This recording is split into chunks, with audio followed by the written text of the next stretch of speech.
This is Mark Pillow from Superman 4, Nuclear Man, and you're listening to the All-Star Superfan Podcast. We talk Superman, and we know what's happening.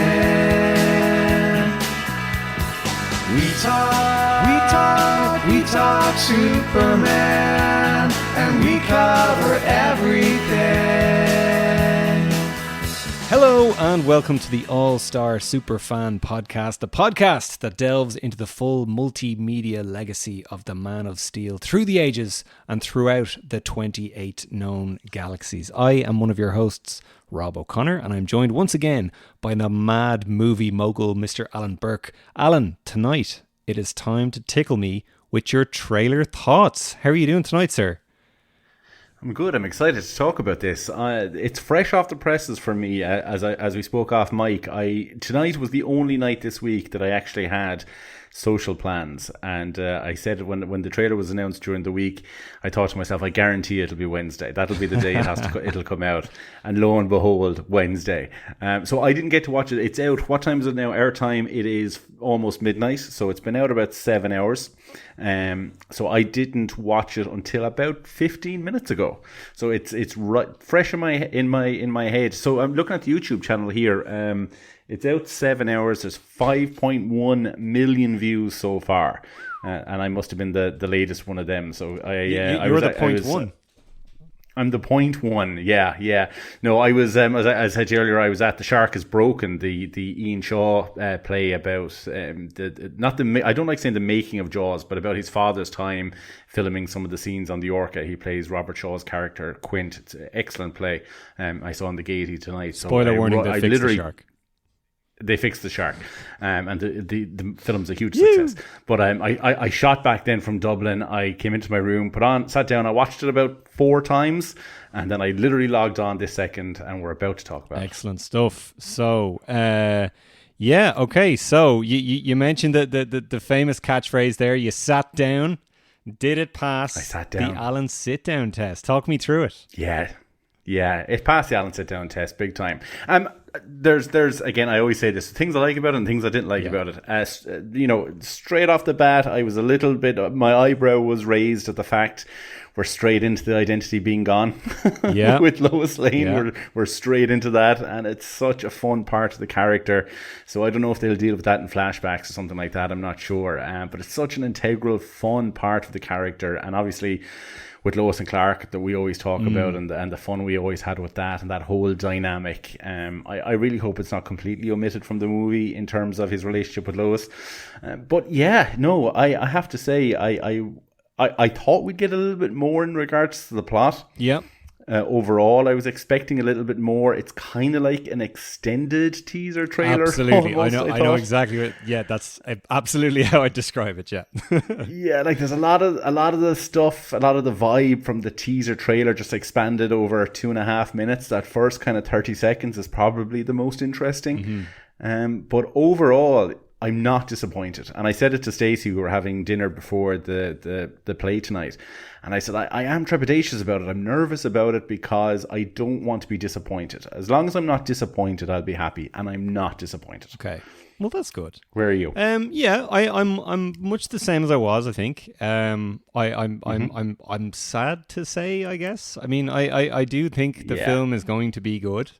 And a lot of the elements in this were intriguing and entertaining, and I find my reaction to this film thus far seems to just be, neat. That looks cool. I'm looking forward to that. It didn't knock your socks off. I haven't had that feeling I had watching Man of Steel theatrical trailer 3, where it's like someone just injecting my chest full of like amphetamines or something. Like I have yet to experience that with this film.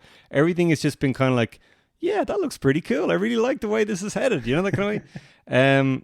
I'll just talk about a couple of things I did really like first. So Lex Luthor, man, looks just perfect. I can't. Does, yeah. He just looks Nicholas Hoult looks great. Absolutely feels like the All-Star Superman Lex to me. And we'll be talking about All-Star Superman again pretty soon. We have a really cool episode coming out, probably tomorrow, I guess, when this drops.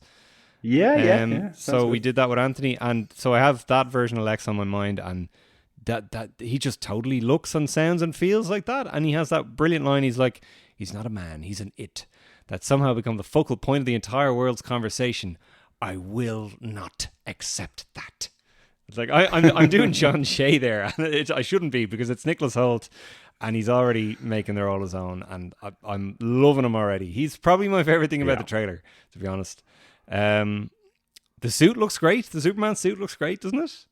Yep, I have to agree. Yeah, I have to agree. And again, you know, all these people who were judging it, and I see it with there's a couple of shots from the new Masters of the Universe film were released this week, and people are criticizing Tila's costume, and I'm like, it's not meant to be shot on an iPhone 12 from 400 meters away. Yeah, give it a chance. Let all these people do their thing to make it look good, and it does look good. I think it looks great in the footage I saw today. Absolutely. I did have, and we spoke about it in the Super Suits episode. I have reservations about it. There's certain things I'd like to tweak myself. I don't know if it's a case that this is going to be the suit that he starts off in and then it's tweaked later on before the end of the movie. Possibly, I don't know, but yeah, I have to say I thought it looked very well. I thought it looked great, and just the colors. Yeah, man, the colors are popping. The colors are popping. The reds are red, the yellows are yellow, and the blues are blue. And it's not much to ask for, but so many people have gotten that wrong in the past. 100%. So I'm happy with it. The bit where, and this is a bit a lot of people have pointed to as a highlight of the trailer, and I can see why. The bit where Superman is in the rubble and the civilian man pulls him out. Yeah, the suit looks so good there, and his hair looks great, and his eyes are just popping with those big baby blues, and he just looks perfectly like Superman there. So really, really like that. And I tell you what, the Justice League all look great too, I think. I don't know. Yeah. I mean, I'm sure a lot of people still disagree, but I'm just like, I kind of can't even see why people don't like those costumes anymore. And I think when it comes to those costumes, I think they're meant to be the way they are. Like, they're meant to be this kind of corporate uniform that they're all wearing. I think that's part of the actual plot itself. So it makes perfect sense. I'm still nervous about the fact that there's so many other super characters in this. Like, I really would have liked it to have been a Superman movie solo as such. Not to say that these characters couldn't exist in that world, but I would have liked it. And again, I can't judge it because I haven't seen it yet. But the feeling I get is that there is focus on other characters where I really would like it to be focused on him for at least one film. But yeah, no, I think it all looks great. I'm still confident, and I still believe James Gunn when he says that they are not background characters, but they're supporting characters in the film. And the film is still being driven by Lois, Superman, and Lex Luthor. And all signs seem to point in that direction. Like, we haven't even heard the Justice League speak, as far as I know. Like, they are just action figures doing cool stuff, the same way the kaiju monster is, and the engineer and all that sort of stuff. The only thing that's really prominent about the Justice League that makes me think they're a bigger deal than what we've seen in the trailer so far is that Nathan Fillion is playing one of them. In every other respect, they sort of look like they're not wallpaper, but they're just kind of part of the world rather than. If we get into what we think the plot is going to be, I think I have a little bit to say about them in relation to that. I think I can kind of see where it might be going in relation to their role. But we can get into that, and we can get into that a bit. I'll just mention one or two more things. This didn't even really hit me until I saw Michael Bailey pointed out elsewhere afterwards. The Kents appear to be alive. Yes. I think in the scene where Clark is sitting on the porch with Jonathan doesn't look great. He doesn't look well. I wonder, is he sick or is he unwell or possibly dying at that point? Or maybe he's a ghost. Or maybe he's a ghost, a phantom. It's not unheard of in Superman stuff. In Smallville season 10, he was a ghost. Great scene. Clark looks upset in that scene, and Jonathan doesn't look like he's in the best shape. So maybe that's the way we're going with it. I'm not sure, but I loved the line. I have your boots cleaned. I'll go get them. It was just such a kind of a classic, John Byrne era kind of. Mom's going to get my boots and shine them up for me, or Dean Cain in the Lois and Clark show. Ringing his mom trying to figure out how to get a stain out of his suit. Love all that stuff. Yeah. That was really good. Some weird controversy this week. People are annoyed that the Kent. So I don't know if you saw this. That the Kent farmhouse It is literally just a converted trailer. Yeah, it's a little bungalow. It's almost like Midwestern farmers have no fucking money. Yeah, it's I don't know if you've ever heard this before, Alan. It's not the most profitable, lucrative career there is out there. So, and we've seen like many beautiful, multi-story Kent households with big American flags just like draped out of them. Like, I've no problem if this is the element that he wants to play for real. I think that's fine. It could even be sweet. There's no issue with that at all. It's weird that people have a problem with that, I think. But anyway. I wasn't sure about the Trump 2024 sticker in the window, though. Well, we'll get back to him. Don't worry. Just to point out one negative, and this is just kind of a nitpicky negative. The movie isn't out yet. This could change. Okay. There is some ropey CG in here, I think. I think it's fair to say. I thought on initial viewing the scene, and I liked the tone of the scene, but where he's flying and he turns around and he says to, I presume it's the kaiju monster or something like that. He says, look this way or something. He takes off. Yeah. Eyes up. The face. There was some issues there. I thought it looked a little bit wonky. 100%. That's the exact bit I've written down here. He's got that, like, if you remember, I think it's Avengers Infinity War where Bruce Banner is in the Hulkbuster suit and his head is just kind of floating around a bit. It just doesn't look right. It's that exact same thing. It's just like Superman's head is kind of like bobbling around like he's a little bobblehead thing that you put on your desk at work. It just doesn't. Now, the film, it's fair to say, like you made the point, the film's not finished, but would you not have that perfected for the trailer that it's going to be watched by 5.1 million people in 6 hours? Like, it's a valid question. Like, if this was an episode of Superman and Lois, or, like, heaven forbid, a fan film or something of a lower tier of budget and time and everything else, I would absolutely accept a bit of dodgy CGI. I would even find it charming. That's fine. But this comes up for me a lot with Marvel stuff, especially. It's just that this was made for so much money, and we have to hold it to a higher standard for that reason. And when they make these little mistakes, you're like, how come a little show like Superman and Lois can have amazing CGI and this can have adequate CGI? It just doesn't make sense. So I do, I think that's fair to call out a little bit. It doesn't look great, especially when the teaser. Now, I think it was very unfair that it was kind of hauled over the coals in relation to maybe some possible wonkiness in terms of his facial CGI or whatever. I would have preferred if that had been perfected. And it to be honest, it's the first thing I copped. The first thing I noticed when I saw it first, I was like, "Ooh, that doesn't look great."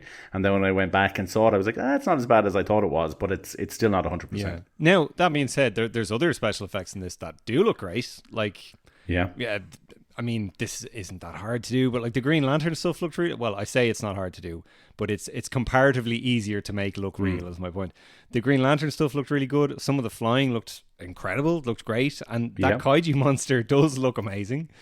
Metamorpho, man, he looks great. I'm not hearing enough people talk about how good he looks, and I'm ashamed that none of us kind of predicted that he would have some kind of kryptonite related role in the film. I'm sure somebody guessed it somewhere, but that's a great way to use Metamorpho, I guess. He's basically Lex Luthor's prisoner and he's making him use kryptonite in Superman's cell. That's a cool little idea, isn't it?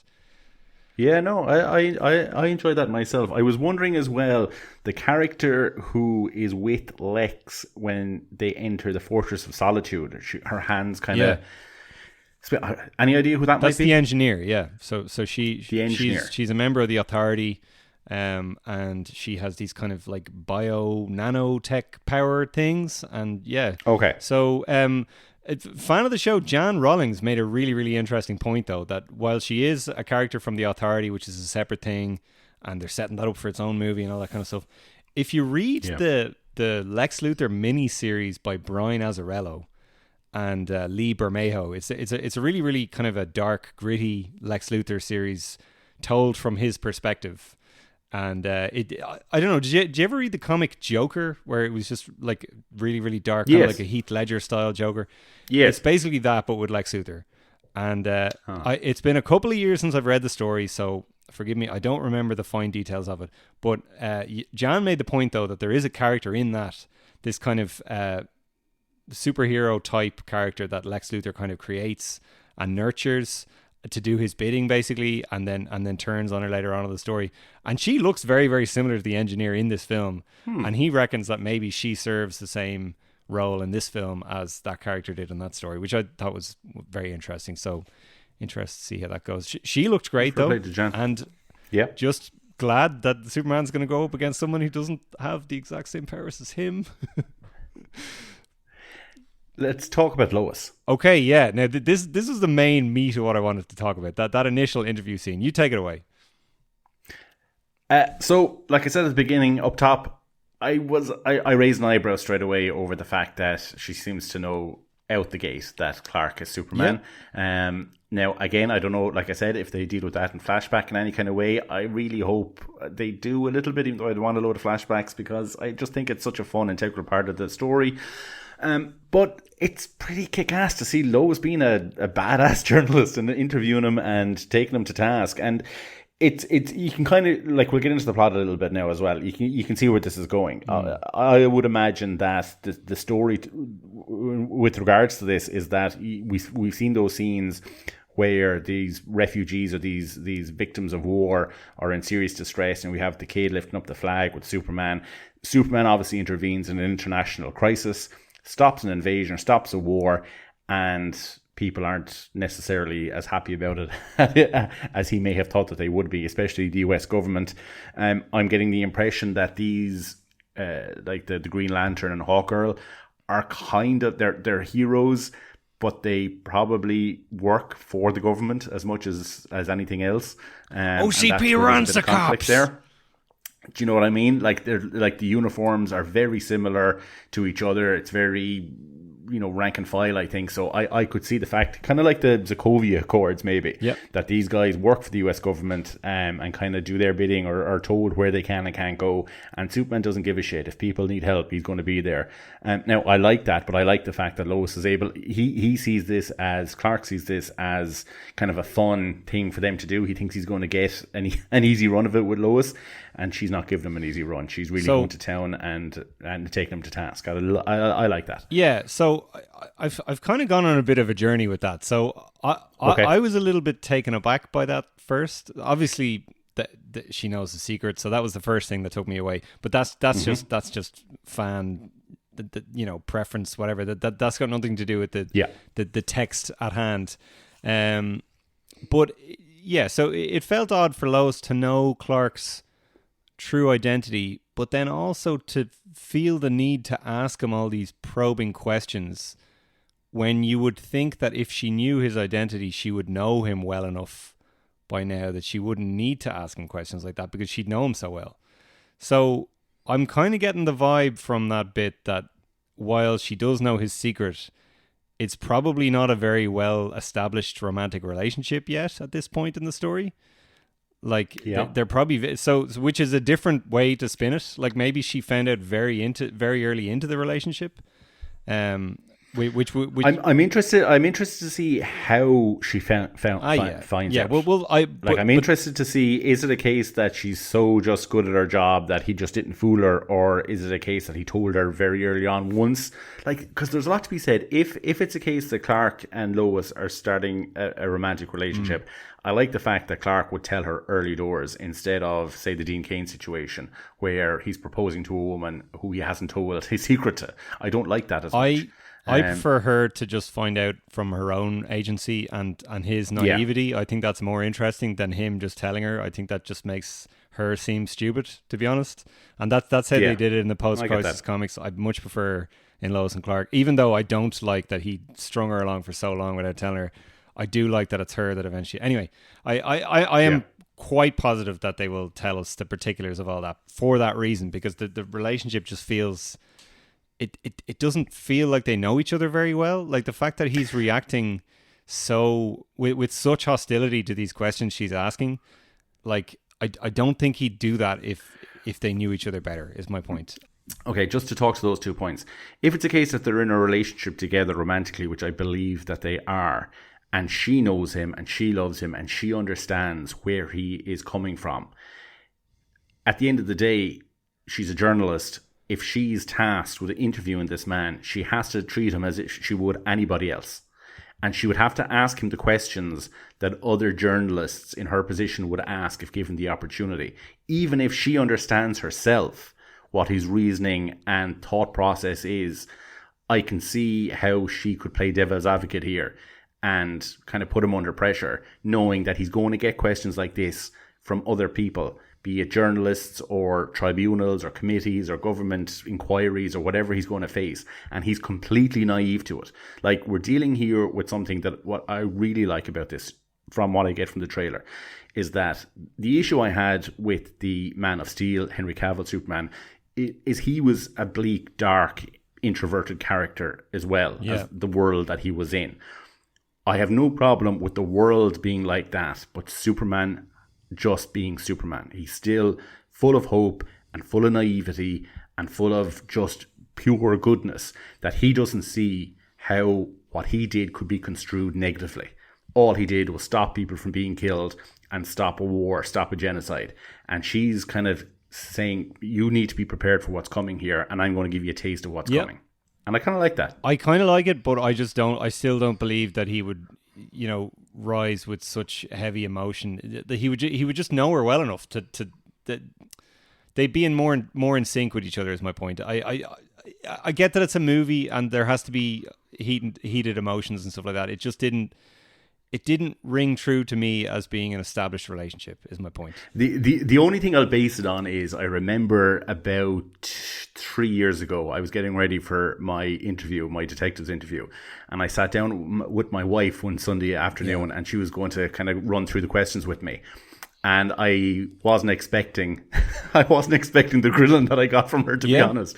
And I'm just, that's the only kind of reference I'm putting to that. She's doing it for his benefit, to let him in on what's coming his way, because he's so naive to the fact that this is what's coming. That's how I read it. No, absolutely. And I like that, a lot of people have pointed this out as well. It gives him personality. It makes him feel human, and not like, and loads of people, days ago, I was seeing people saying, oh, this is clearly going to just be, two-dimensional, Christopher Reeve Superman, they said disparagingly, he's not going to have any personality traits at all. He's just going to be this stoic idea of a superhero, and there's going to be, and I'm like, this flies in the face of that. This is like really, feels like a naive guy learning the ropes as he goes. Total post-crisis Superman stuff, and love all that. Now, I think I am still a little bit uneasy about this whole Superman intervening in a war zone situation. Okay.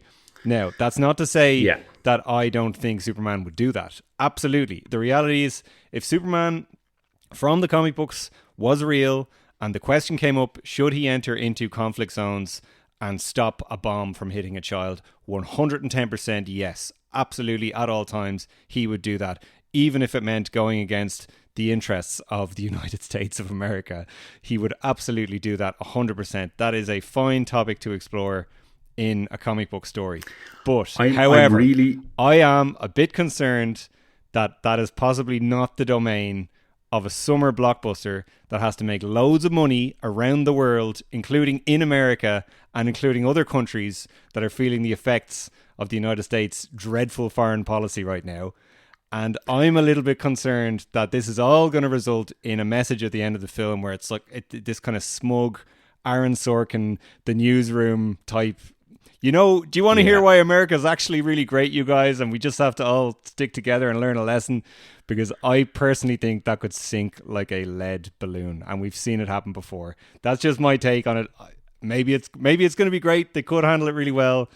I'm just a bit concerned that this is the kind of thing, territory for the first film. This is the kind of thing Alan Moore or Warren Ellis or a really hard-edged British comic book writer could write a really, really cool story about.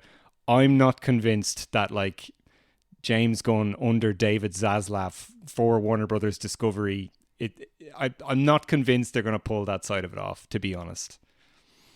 And they could well piss off a lot of kind of conservative America with this. Like, if it's, but that's why I don't think they will, though. I think it'll be this thing where they're trying to please everybody, and it'll just be this lukewarm, kind of diluted message that doesn't mean anything. Like we saw that with Captain America just recently. They were like, "Oh, we can't piss anybody off. Got to reshoot the whole movie." Now, I don't think that's going to be anything like what happened here. But I just think, this movie is too big and it has to make too much money. I really, really doubt that they're going to have this strong leftist message about, Superman having to intervene even when it flies in the face. I just don't think it's going to be that. Maybe it will, but I'm a touch concerned. That's all I'm saying. Like, is the film we're getting, like, is it what if Superman did what Iron Man did in Iron Man 1 back in 2008, and the first thing he does is interfere in a genocide, and Iron Man puts on his suit and fucks off, and that's the end of it because nobody knows who he is and he's not affiliated with anything. But Superman is, truth, justice, and the American way, and then suddenly he's hauled to task over this. Yeah, I can see. Yeah, it's going to be a fine line to keep it, to tackle that and keep everybody happy without diminishing the quality of the picture itself is going to be tricky. And my point is, when you're tackling themes like that, you can't keep everyone happy, and you shouldn't. And it is your job to actually take certain people to task. And I don't think that this commercial movie that's trying to make a lot of money is actually going to do that. But I could be totally wrong. Like look at Andor right now. Like, that's massive, and they're taking big swings. So who knows? But yeah. So look, I mean, that's the trailer, I guess. Was there any other kind of major thoughts you had on anything? No, I don't think so. Like I said at the start, I am a little disappointed that we don't. Now, I don't want to go into this film knowing every plot beat before I see the film. But I was hoping for a little bit more than what we got with this. Now, I imagine there's going to be a second trailer before the movie comes out. But I see this as being... I see this as being an extended teaser with, a hint of plot in the first 30 seconds. The first 30 seconds is really the interesting part for me, personally. I love the presence of, obviously, the John Williams theme is going to be, influential throughout, do you think? Like, they played it in both trailers now. I still can't make my mind up on whether or not it actually is. I wouldn't be surprised if it's still only featured in bits of the movie and it wasn't this huge thing. Like, you remember the Star Trek 2009 stuff? Mm-hmm. Like, I might be wrong, but I feel like they used kind of the Star Trek fanfare a lot in the... No, I don't think they did. What am I saying? No, they didn't. I was going to say I feel like they used the music in that for the original series music in the trailers for that, but I don't think they did. I think they used kind of original music. No, I don't think they did. But yeah, it's hard to say. I think there will be a lot of original music in this. I don't think it's just going to be like Superman 5,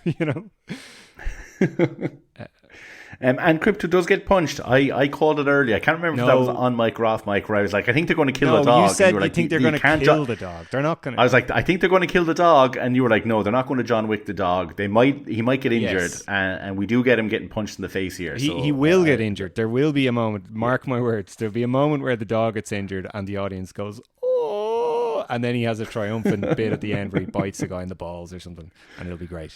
Crypto, man, looks great. I will hear nothing. Does, yeah. And some of our friends do not care for Crypto, man. I'm loving Crypto. I think it's great, and I was almost surprised they didn't use more of him in this trailer. Well, I have to be honest. My daughter is very excited for Crypto, and at the end of the day, is that not what this is all about? Like, it's superheroes.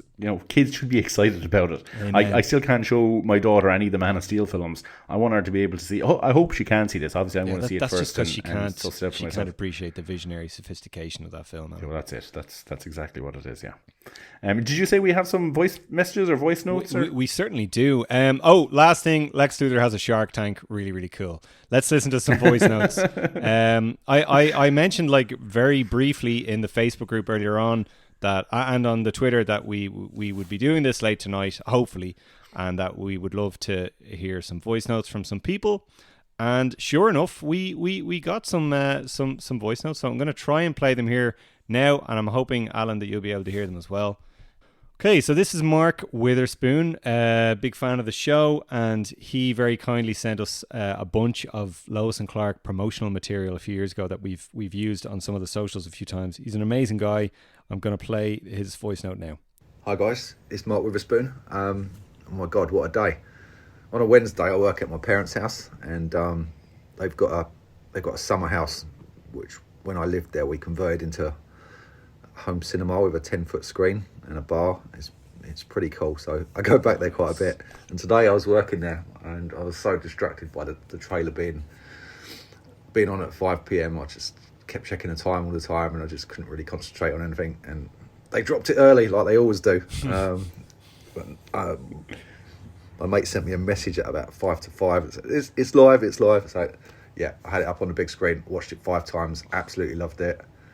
I loved the chemistry between Lois and Clark. Brilliant way to start it off. Somehow I thought it was going to be Lex starting it off, but what a brilliant way to start it. I love Lois and Clark, so I got some of those vibes. I got some John Byrne out of that as well.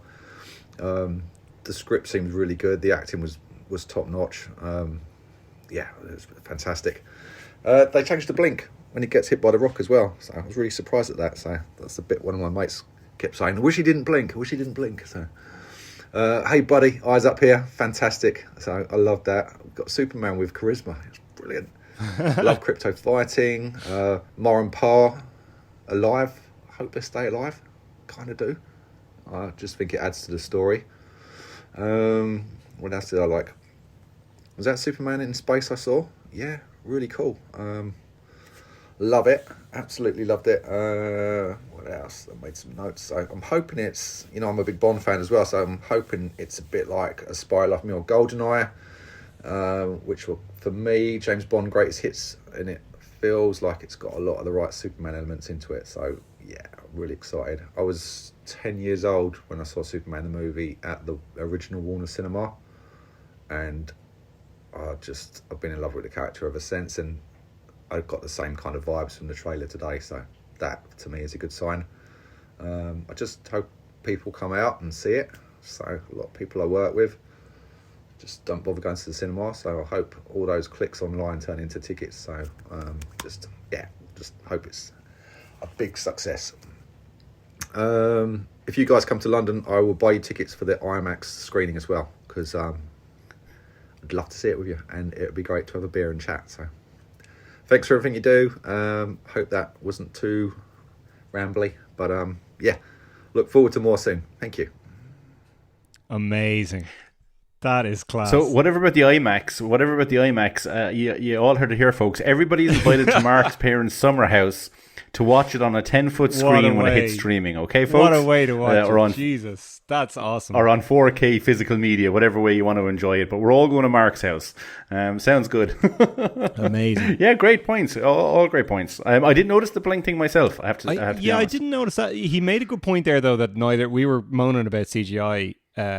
That is a really cool Superman moment, though, isn't it? Like where he goes, "Eyes up here, buddy."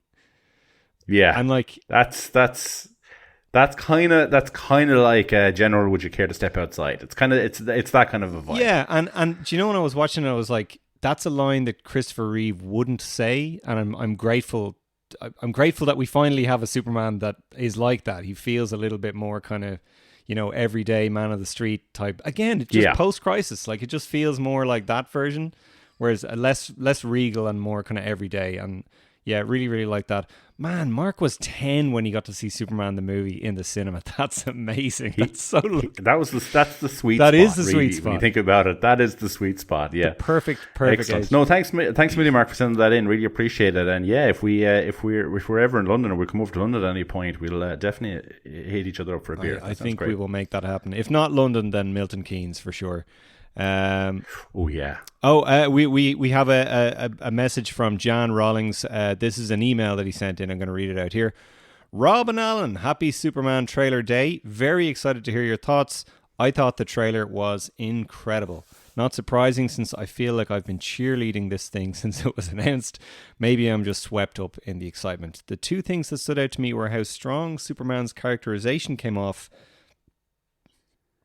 and how stylized the visuals are. Superman feels so different from previous live-action versions. He's so much less stoic and just has so much more personality. Yeah, I agree with that. But he also feels exactly like Superman, which I would also agree with.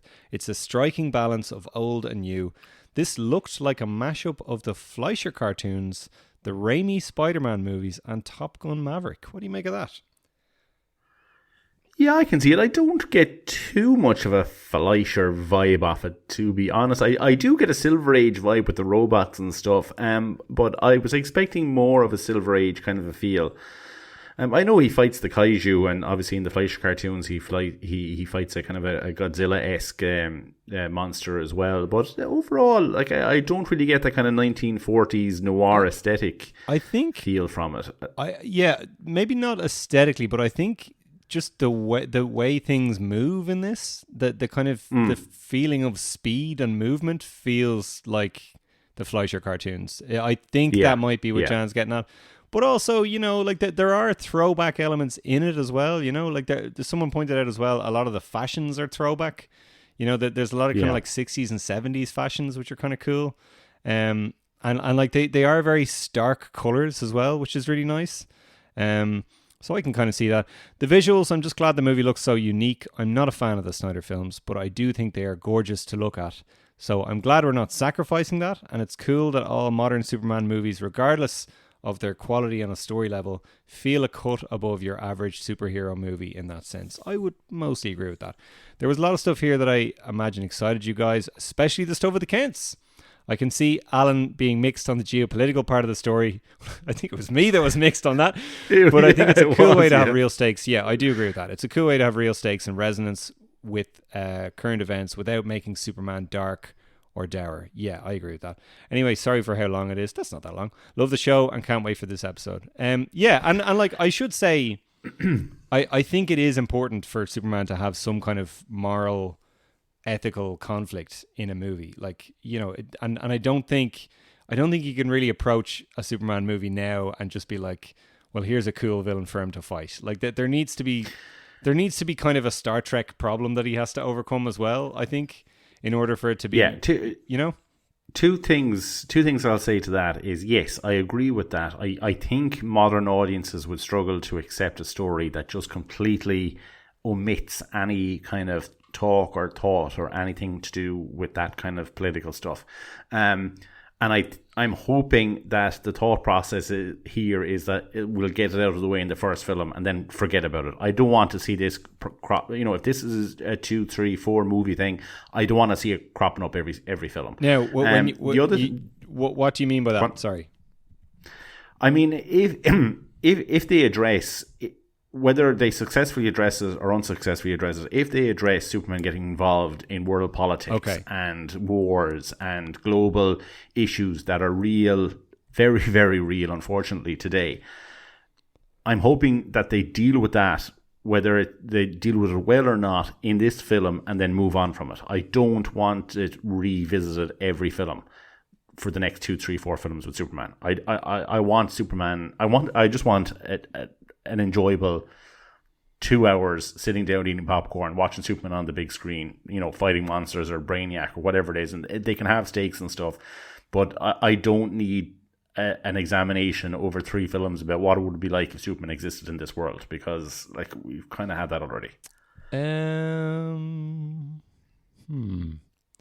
I think going back to my earlier point though, you're definitely going to have some kind of ideological conflicts in every film, like, or it's yes. not. There's no point in the movie, you know. But whether that's Superman's place in the world or something else, I'm not sure. But I mean, Superman's place in the world is a pretty universal theme that's going to keep coming back either way. Like, I know what you're saying, but I feel like it kind of is the kind of thing that probably will come back, even if it's not straight away. They probably will. But like, is it going to be like, you know, is it going to be, say, you know, what happens if, you know, Superman gets involved in the DC version of, you know, the Gaza conflict or the Ukrainian conflict?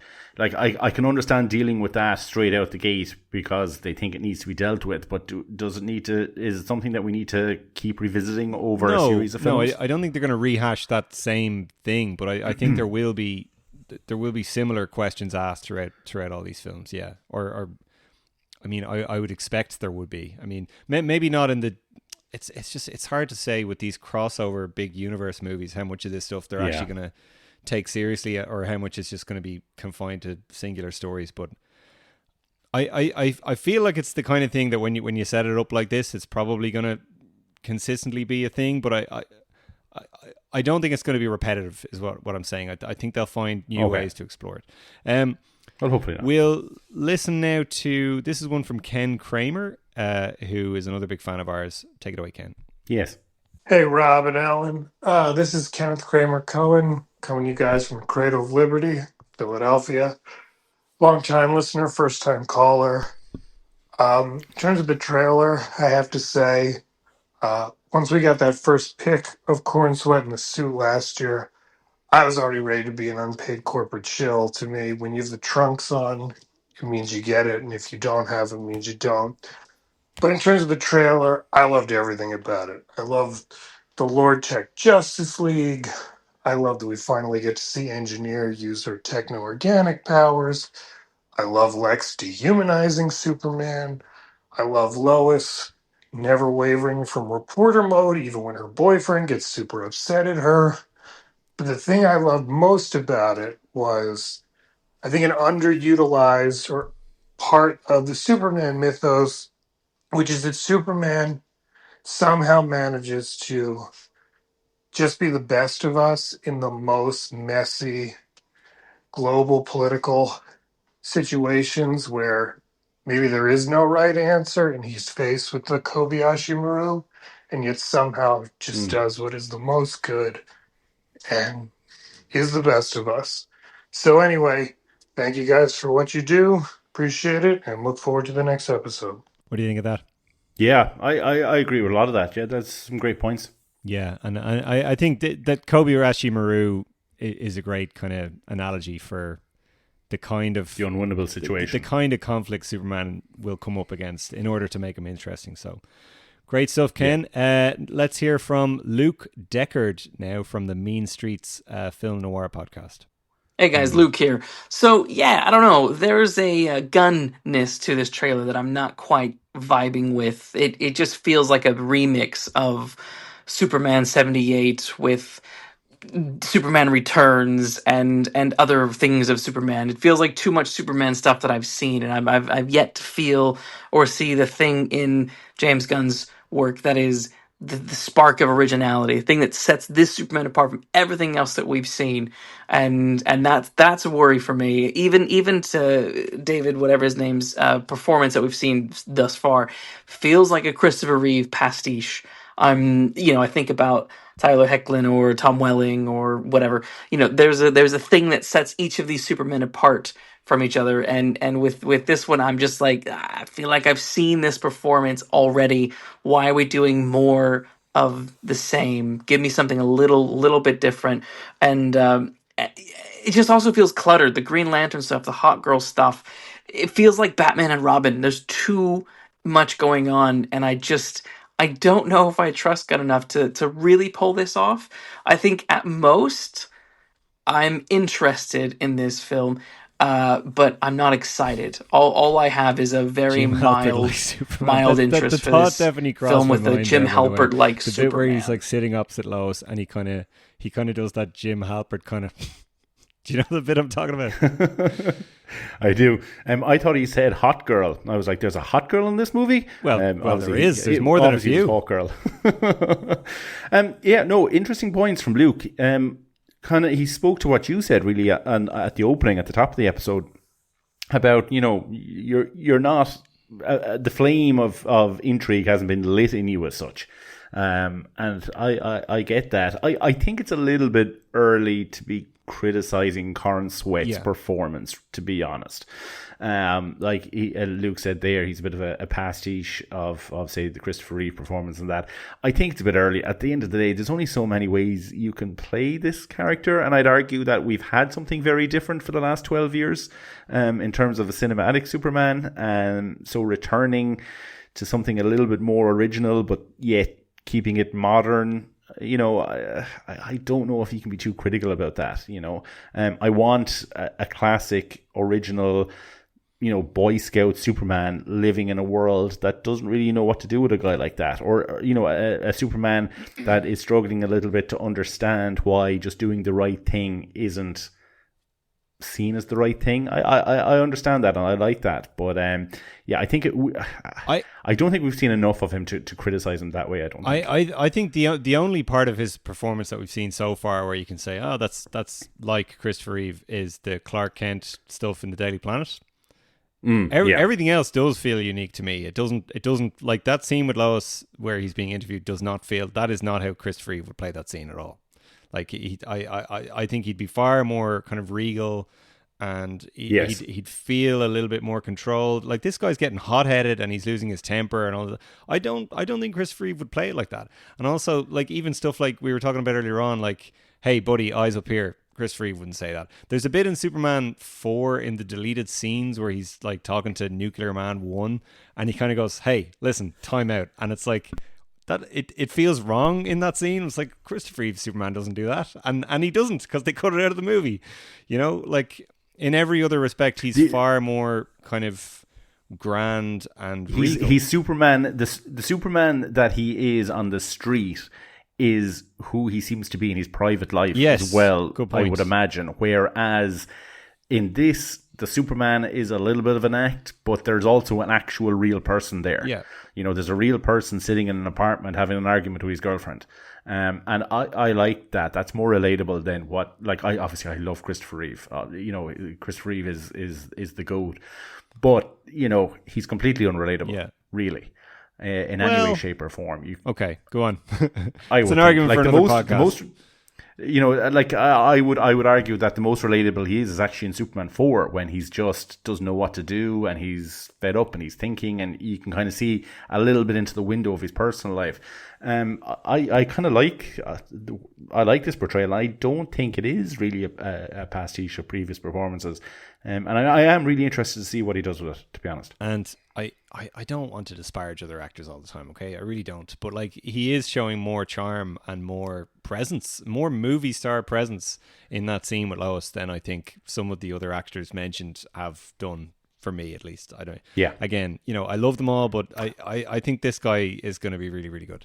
I do get where Luke is coming from in regards to his apprehension about the Gunness of it. Yes, absolutely. Sorry, great point. Elaborate on that a bit.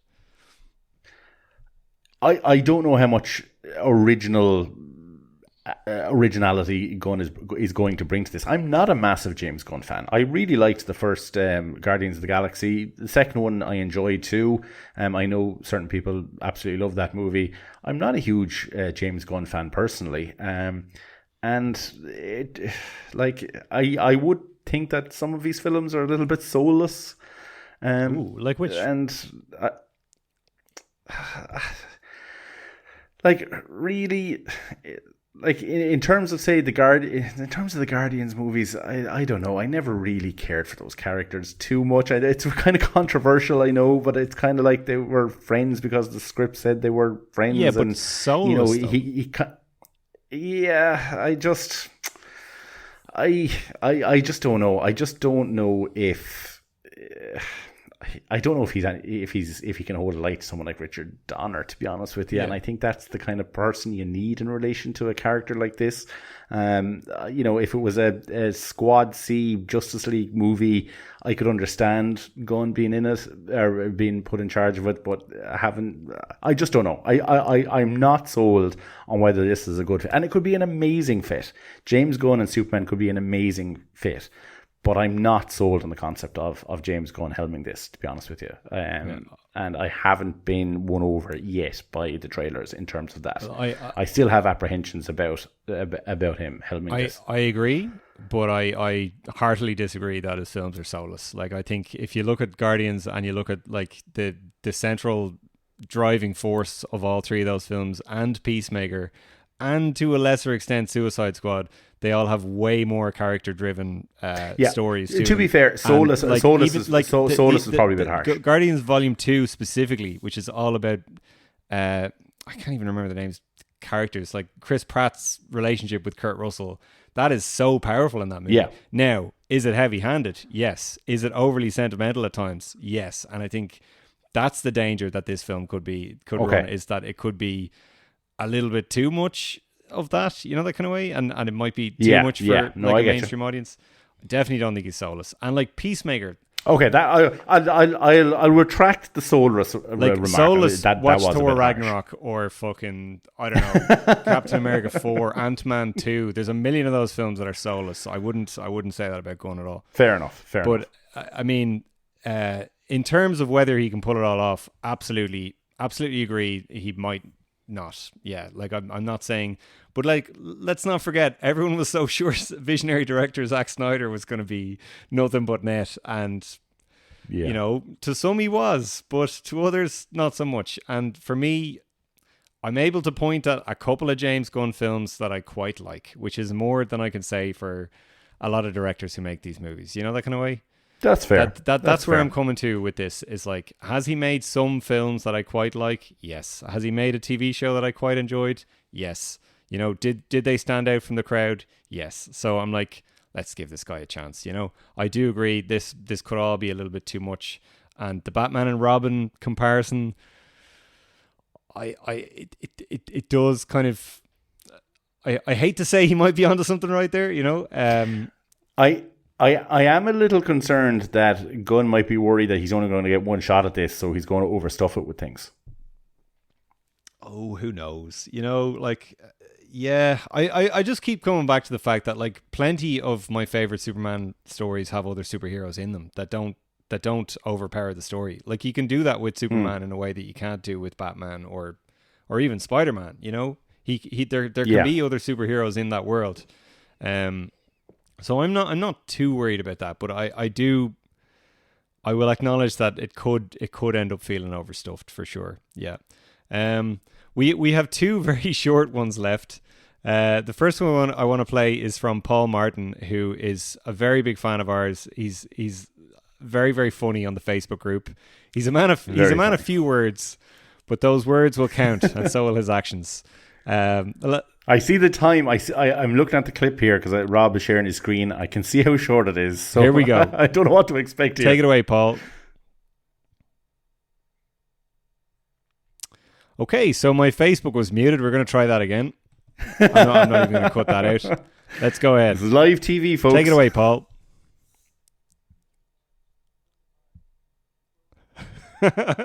Excellent. They should put that on the poster. Very well said. Yeah. We do have one more from Neil Ricketson. Now, I'm very sad to say that the audio is a little bit all over the place, so I don't think I'd be doing him any justice by playing it. It kind of goes in and out. Okay. But I had a listen to it earlier on, and from what I could gather, he was saying that he did really enjoy the chemistry between Lois and Clark. He thought Nicholas Hoult as Lex Luthor seemed pretty cool.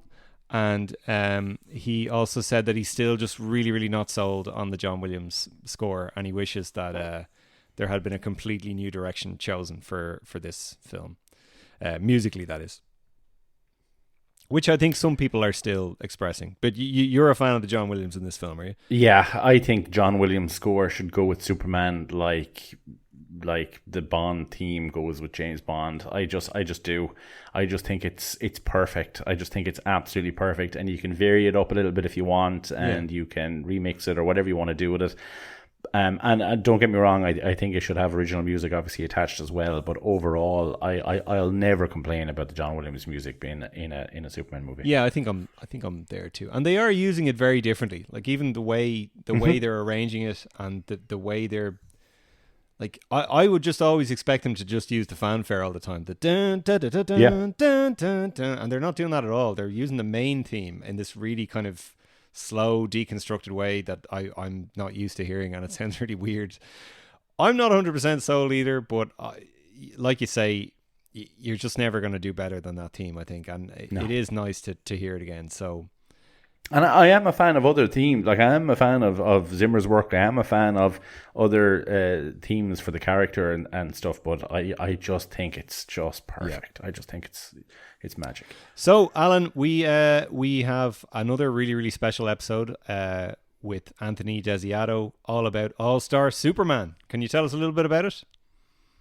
Yeah, so it's the first installment of a 2-episode series in which we are going to cover All-Star Superman. The first episode we're going to cover issues 1 through 6, and in the following episode then we're going to cover issues 7 through 12. Maybe speak a little bit to the animated movie very briefly, and to a recent announcement in relation to an audiobook. But I really enjoyed it. Having Anthony on the show was long overdue.